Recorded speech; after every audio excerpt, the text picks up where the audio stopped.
Je lirai dans le premier livre des Rois, au chapitre 21, ce récit de la vigne volée de Naboth. Après ces choses, voici ce qui arriva. Naboth de Jizréel avait une vigne à Jizréel, à côté du palais d'Akab, roi de Samarie. Et Akab parla ainsi à Naboth, cède-moi ta vigne pour que j'en fasse un jardin potager, car elle est tout près de ma maison. Je te donnerai à la place une vigne meilleure, ou si cela te convient, je te paierai la valeur en argent. Mais Naboth répondit à Akab que l'Éternel me garde de te donner l'héritage de mes pères. Akab rentra dans sa maison triste et irrité à cause de cette parole que lui avait dite Naboth de Jizréel. Je ne te donnerai pas l'héritage de mes pères. Et il se coucha sur son lit, il détourna le visage et ne mangea rien. Jézabel, sa femme, vint auprès de lui et lui dit, mais pourquoi as-tu l'esprit triste et ne manges-tu point? Il lui répondit, j'ai parlé à Naboth de Jizréel et je lui ai dit, cède-moi ta vigne pour de l'argent, ou si tu veux, je te donnerai une autre vigne à la place. Mais il a dit, je ne te donnerai pas ma vigne. Alors Jézabel, sa femme, lui dit, est-ce bien toi maintenant qui exerces la souveraineté sur Israël? Lève-toi, prends de la nourriture et que ton cœur se réjouisse. Moi, je te donnerai la vigne de Naboth de Jizréel. Et elle écrivit au nom d'Akab des lettres qu'elle scella du sceau d'Akab et qu'elle envoya aux anciens et aux magistrats qui habitaient avec Naboth dans sa ville. Voici ce qu'elle écrivit dans ces lettres. Publiez un jeune, placez Naboth à la tête du peuple et mettez en face de lui deux méchants hommes qui déposeront ainsi contre lui. Tu as maudit Dieu et le roi, puis menez-le dehors, lapidez-le et qu'il meure. Les gens de la ville de Naboth, les anciens et les magistrats qui habitaient dans la ville, agirent comme Jézabel le leur avait fait dire, d'après ce qui était écrit dans les lettres qu'elle leur avait envoyées. Ils publièrent un jeune, et ils placèrent Naboth à la tête du peuple. Les deux méchants hommes vinrent se mettre en face de lui, et ces méchants hommes déposèrent ainsi devant le peuple contre Naboth. Naboth a maudit Dieu et le roi. Puis ils le menèrent hors de la ville, ils le lapidèrent, et il mourut. Ils envoyèrent dire à Jézabel, Naboth a été lapidé, il est mort. Lorsque Jézabel apprit que Naboth avait été lapidé, qu'il était mort, elle dit à Akab, lève-toi, prends possession de la vigne de Naboth de Jizréel, qui a refusé de te la céder pour de l'argent, car Naboth n'est plus en vie, il est mort. Akab, entendant que Naboth était mort, se leva pour descendre à la vigne de Naboth de Jizréel, afin d'en prendre possession. La vigne ici volée de Naboth, terrible expérience ici d'un homme. Cet homme ici avait une vigne à Jizréel, à côté du palais d'Akab, roi d'Israël. Et Akab, ce roi d'Israël, était un homme qui avait abandonné les commandements de l'Éternel. Et ce roi était un roi mondain. Ce roi était un roi impie. Et ce roi était aussi lié par mariage à une certaine Jézabel, qui est devenue la reine d'Israël. Jézabel, qui est la fille d'Edbal, roi des Sidoniens. Un peuple, voyez-vous, qui était aussi un peuple idolâtre. Et le nom de Jézabel signifie fumier. Jézabel était une adoratrice de Baal et de faux dieux, qui par sa position corrompait le peuple d'Israël, le peuple élu du Seigneur, par le fusionnement de faux dieux d'avec le vrai Dieu, par le fusionnement de cultures différentes. Et cela était une grande abomination aux yeux du Seigneur. Et bien des églises de nos jours sont influencées par ce mélange du monde et de Dieu. Bien des églises, bien des dénominations, bien des systèmes religieux, bien des groupes de nos jours se prostituent par cet esprit de Jézabel que l'on retrouve dans le livre de l'Apocalypse au chapitre 2, verset 20. Le fusionnement de la psychologie et de la Bible. Dans les églises, l'acceptation de l'impudicité au travers du divorce et du remariage. L'acceptation des sciences modernes qui sapent et qui détruisent la foi. Le christianisme paganisé qui se développe à vitesse grand V et cela conduit à une idolâtrie sans précédent comme elle existait au temps d'Akab et de Jézabel. Combien d'églises, combien d'assemblées qui de nos jours s'adaptent au monde, qui s'ouvrent au monde avec leurs programmes qui sont pénétrés par l'esprit de Jézabel. Combien d'assemblées qui s'adaptent et qui s'ouvrent à l'esprit du monde avec leurs programmes, avec leurs concerts, avec de la techno, avec du rap. Et les gens sautent, les gens hurlent, les gens transpirent, les gens dansent au travers de toutes sortes de rythmes, et cela, soi-disant, pour le nom de Jésus, et pour gagner les âmes pour Jésus. Où est-ce que vous avez vu Jésus faire ça dans la Bible? Où est-ce que vous avez vu les apôtres agir ainsi? Jamais. Tout cela dénote tout simplement, voyez-vous, l'apostasie des temps de la fin. Tout cela dénote un mélange de la confusion et de la séduction. Cède-moi ta vigne, dira Akab à Naboth, pour que j'en fasse un jardin potager. Je te donnerai à la place une vigne meilleure, aussi cela te convient, je te paierai la valeur en argent.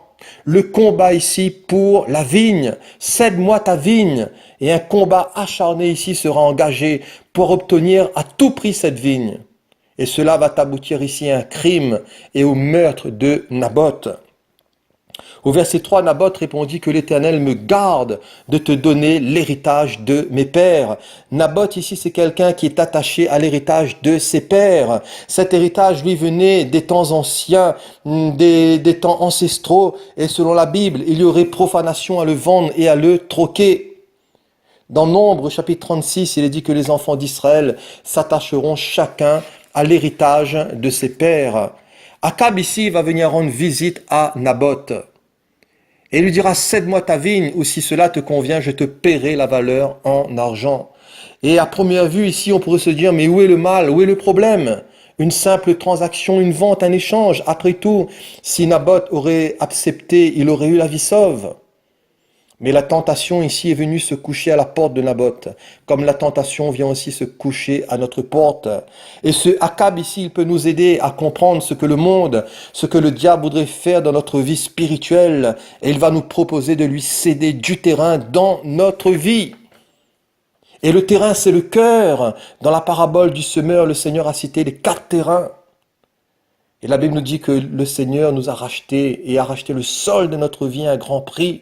Par le prix du précieux sang de Jésus, l'apôtre Paul dira « J'appartiens à Dieu ». Et par notre repentance, notre conversion au Seigneur, par la foi, nous sommes devenus la propriété de Dieu, la propriété exclusive du Seigneur. Et le diable sait très bien, le diable sait que nous avons changé de camp, de maître. D'autres maîtres ont dominé sur nous autrefois. Mais maintenant, le Seigneur domine nos villes, règne en nous. Nous sommes la propriété exclusive du Seigneur. Et le diable est enragé, il est en colère, voyez-vous. Et il fera tout pour te récupérer. Il fera tout pour me récupérer. Le diable fera tout pour accaparer du terrain dans notre vie, dans notre consécration, dans notre vie de prière. Il va nous distraire, il va essayer de nous mettre le grappin dessus, il va essayer de nous amuser, de nous divertir, de nous détourner du but. Et il va essayer de grignoter du terrain dans notre consécration, dans notre service, dans notre vie avec le Seigneur. Jésus dans le désert a été aussi tenté à plusieurs reprises et le diable est venu avec des propositions. Le diable, l'ayant élevé, lui montra en un instant tous les royaumes de la terre et lui dit, je te donnerai toute cette puissance et la gloire de ces royaumes, car elle m'a été donnée. Je la donne à qui je veux. Si donc tu m'adores, elle sera toute à toi. Jésus lui répondit, il est écrit, tu adoreras le Seigneur ton Dieu et tu le serviras lui seul. Jésus ici a été tenté dans le désert et le diable est venu avec des propositions, comme le diable viendra avec des propositions dans ta vie mon bien-aimé, dans ma vie. Et les tentations sont légion autour de nous. Le diable est rusé et il va chercher à t'avoir. Il va essayer de m'avoir et il va essayer de tirer sa force dans la faiblesse de la chair parce que le diable travaille avec la chair. Le diable travaille avec les sens. Le diable travaille au travers de la gloire du monde, au travers de l'orgueil, de la convoitise des yeux, au travers des désirs charnels, des désirs sensuels, au travers de la désobéissance au Seigneur et de la déformation de la parole de Dieu. Et son but, c'est de récupérer les âmes. Cède-moi ta vigne. Si cela te convient, je te paierai la valeur en argent. À combien estimes-tu le prix de ta vie? À combien estimes-tu le sol de ta vie, le prix de ton âme? L'apôtre Pierre dira, sachant que ce n'est pas par des choses périssables, par de l'argent ou de l'or que vous avez été rachetés de la vaine manière de vivre, que vous avez hérité de vos pères, mais c'est par le précieux sang de Jésus. Et Jésus rajoute en disant, que pourrait donner un homme en échange de son âme? Cède-moi ta vigne. Le combat ici pour la vigne. Et l'image de la vigne ici, dans l'Ancien Testament, et l'image de la vigne dans l'Ancien Testament était Israël. Et Ésaïe, dans son chapitre 5, verset 7, dira que la vigne de l'Éternel des armées, c'est la maison d'Israël. Et les hommes de Juda, c'est le plan qu'il chérit. Dans le Nouveau Testament, la vigne, nous l'avons au travers de l'image du cep et des sarments, dans Jean chapitre 15. Et le père est le vigneron, le fils est le cep. Et la version sommaire nous dit qu'il est le vrai plan de vigne. Les croyants sont les sarments. Et tout vient du pied de vigne, qui est Christ. Et tout notre héritage est en Christ. La vie est en lui. Nous tirons toute notre subsistance de lui. Nous sommes que des feuilles, que des branches. Et voyez-vous, les sarments ne font que dépendre du sceptre. Et nous tirons tout notre accroissement de ce pied de vigne qui est le Christ. Et tout notre héritage est en Christ. Et en lui, le Seigneur nous a bénis. En Christ, le Seigneur nous a élus. En Christ, le Seigneur a fait de nous ses enfants, ses fils et filles d'adoption. En Christ, nous avons la rémission des péchés, le pardon, la rédemption. En Christ, nous avons été scellés du Saint-Esprit, qui est un gage de notre héritage. Que le Seigneur puisse illuminer les yeux de nos cœurs pour que nous sachions quelle est l'espérance qui s'attache à son appel et quelle est la richesse de la gloire de son héritage qu'il réserve aux saints. Un héritage qui ne peut ni se corrompre, ni se souiller, ni se flétrir, lequel vous est réservé où ? Non sur la terre, et tant pis pour les témoins de Jéhovah, mais dans les cieux. Notre demeure est dans les cieux, et un jour nous serons avec le Seigneur, nous serons dans la gloire, dans l'espérance, dans la félicité, dans nos demeures éternelles, où il n'y aura que paix, il n'y aura qu'amour, il n'y aura que gloire. La Bible nous dit que cette maison sera belle, elle sera d'or pur, elle sera faite de jaspes, de pierres, de sardoine, de béryl, de diamants, de topaze. Et là, il va y avoir la gloire de Dieu, il va y avoir la pureté du Seigneur. Un héritage merveilleux nous est échu. Garde cet héritage.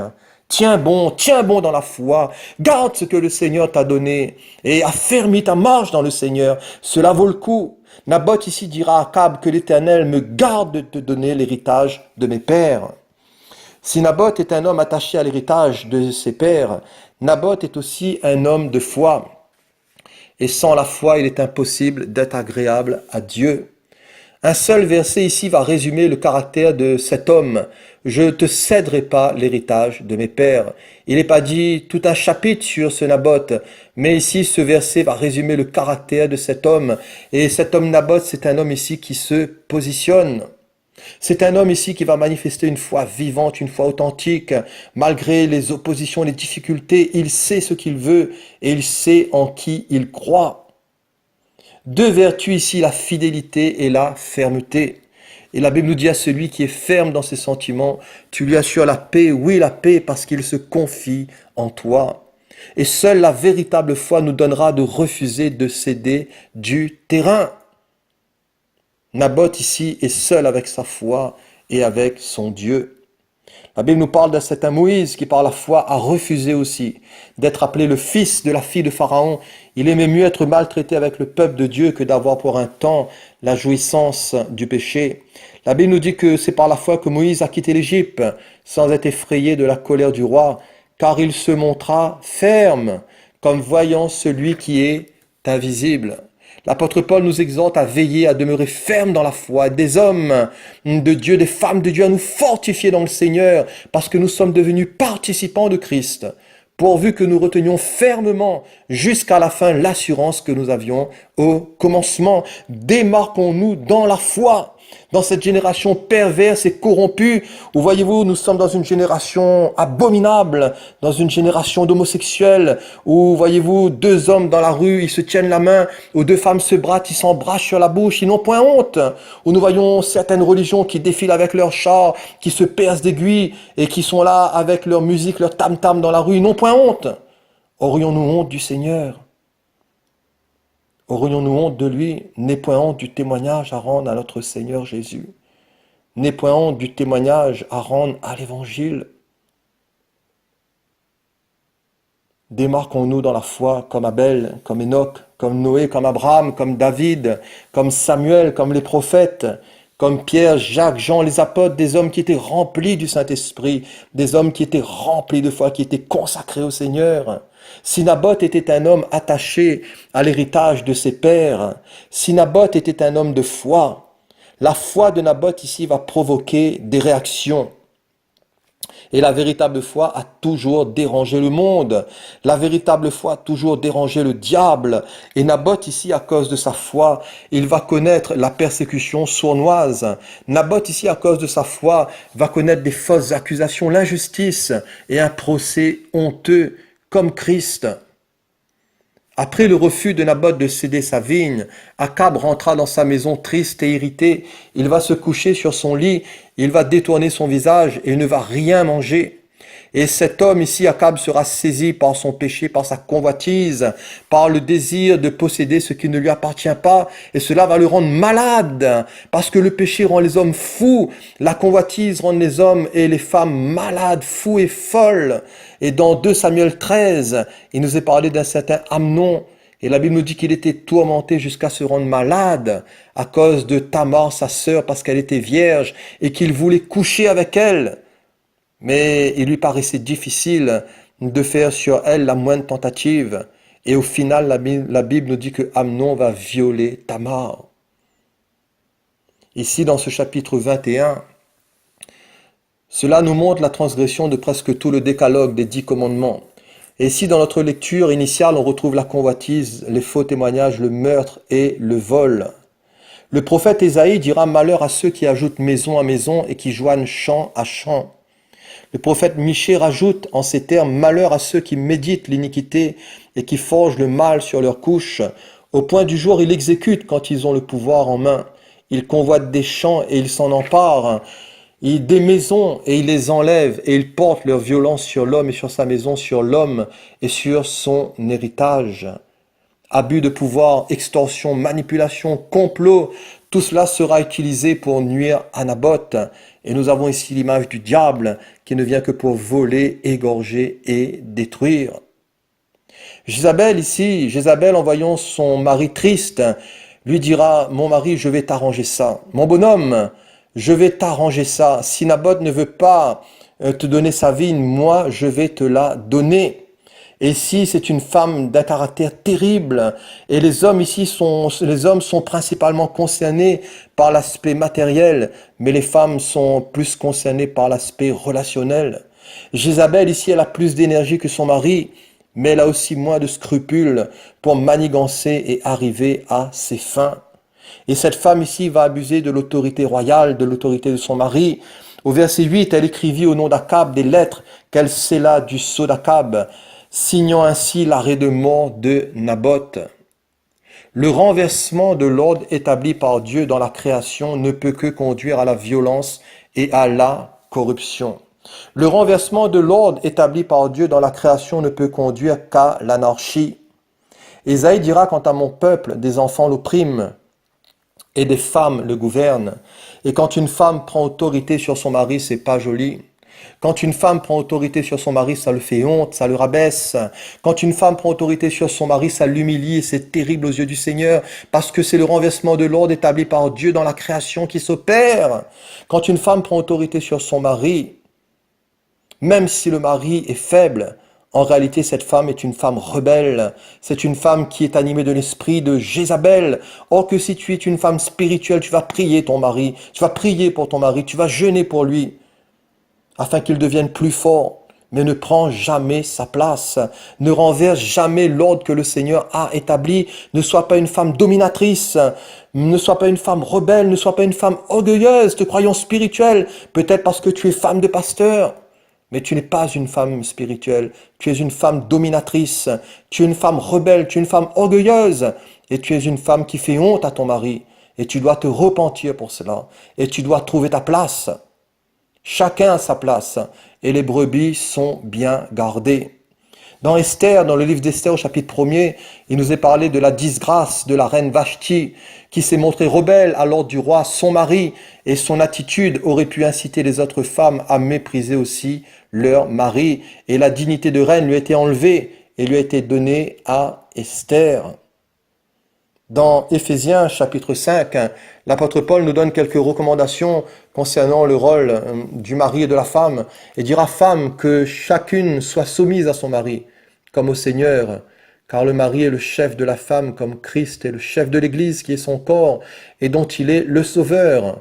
Or, de même que l'Église est soumise à Christ, les femmes aussi doivent l'être à leur mari en toutes choses. Marie, que chacun aime sa femme. Marie, aimez vos épouses, aimez votre femme.